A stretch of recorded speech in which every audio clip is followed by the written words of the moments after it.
I absolutely love hitting my hybrids and fairway woods. Hell, I can hit them off the turf on a really good day. I can get them pretty close to 300 yards. But I know there's a lot of golfers out there that really struggle with hybrids and fairway woods. So right after this, I'm going to talk about one of the major reasons why you are struggling to get those clubs square and solid and up in the air for any appreciable amount of distance right after this.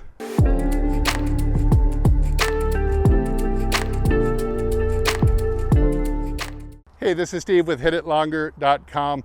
I continue on my journey to hit the ball longer and straighter than I ever have before.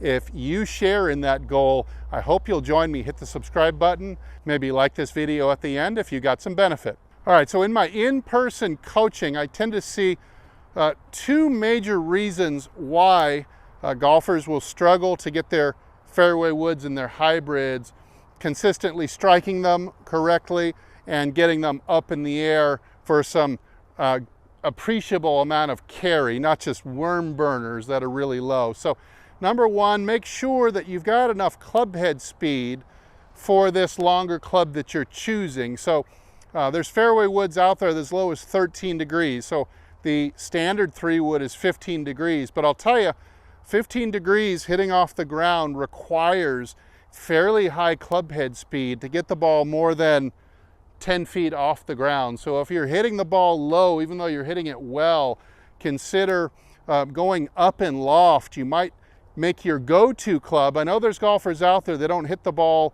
far enough to have an iron into the green a lot. So it's that second shot with the hybrid and the 3-wood that almost makes or breaks your game that day, whether you dribble it along the ground or chunk it, just hit it very low and not get a ton of distance out of it.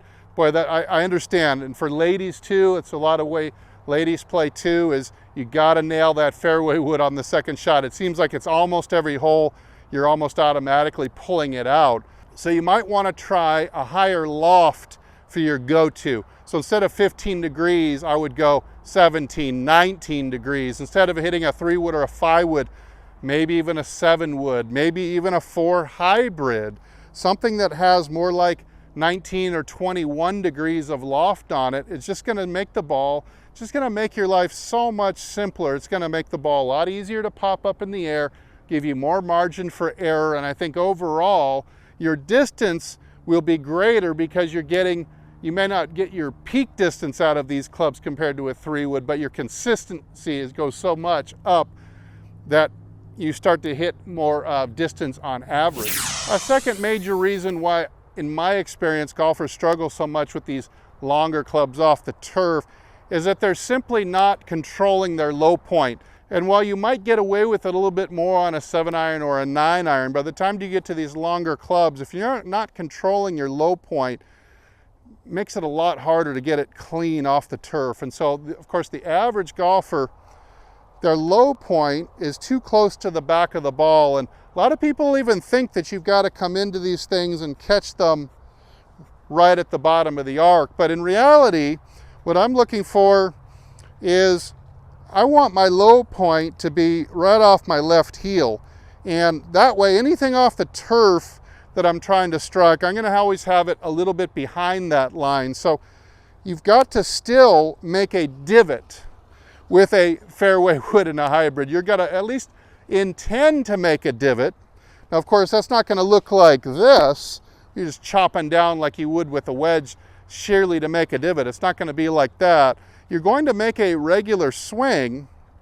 You've got to make deep enough grass contact to pop that ball in the air. Now, the club's design built in has got a fail-safe for you. It's built like a water ski. Now, someday try to submerge a water ski or a raft in your pool and try to push the whole thing broadside into the water. This is too much resistance.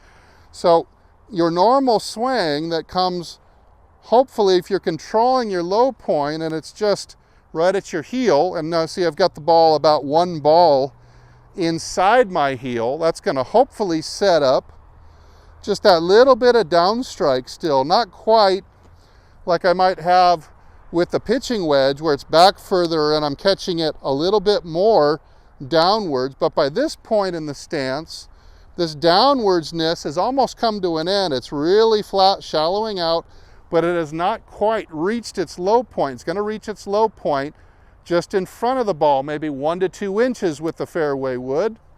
And so you are going to strike slightly down. The best players in the world will hit down a couple of degrees on a hybrid or a fairway wood, and then they'll reach the bottom of their arc in front of the ball and go right on. Of course, at the same time, not only are they controlling the horizontal part of the low point, but they're also controlling the vertical component of the low point. I know so many people who think that, oh, one way or another, either they're told, hey, you got to make a divot, and so they start crashing the club into the ground really steep, or they think that they're not supposed to make a divot with a 3-wood. And while it's hard to make a divot with a 3-wood because of the design of the club being so flat and big underneath, the club tends to skim. Even if you try to stick it in the ground, it's going to tend to sweep and skim. It kind of gets bounced right off the turf and into the ball. And so it's kind of really should be pretty easy to get these things airborne once you have enough speed and loft.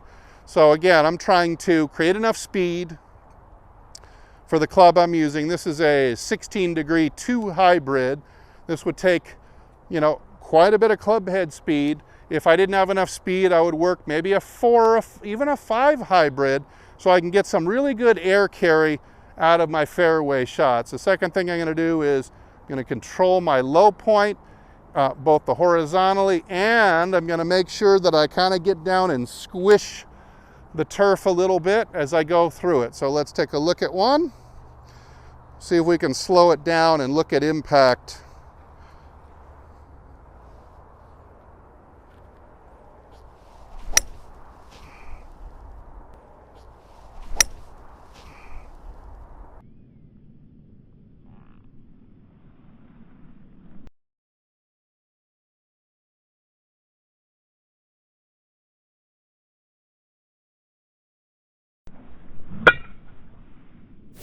Now, just in case this is new lingo for you, because I don't want to leave anybody behind here in my teaching, the low point, and maybe you've heard the term before, but just in case you don't understand it, the low point, think of it as a pendulum. The low point of a pendulum would be when the head of the club finally catches up to the handle of the club, like this, if this was a pendulum. So of course, before it's reached the bottom of the arc, or the low point, the club would be moving downwards, this way. It's always moving down, but the closer I'm getting to the ball, that downwards angle starts to kind of shallow out, like a plane. The plane would crash nose first here, but land very safely right about here. This is still a downstrike, but it's a very shallow downstrike. That's really where we want to catch our fairway woods and hybrids, is right at the end of the downstrike with maybe 1 inch to spare. Of course, a lot of golfers will catch the ball, they'll bottom out too soon. The ball will be over here somewhere, and they'll catch it on the way up, and that makes the ground tend to get hit first, or they evolve kind of to become a picker. So maybe you are a picker, you never make a divot with your irons either, but with your fairway woods and hybrids, maybe you tend to top them.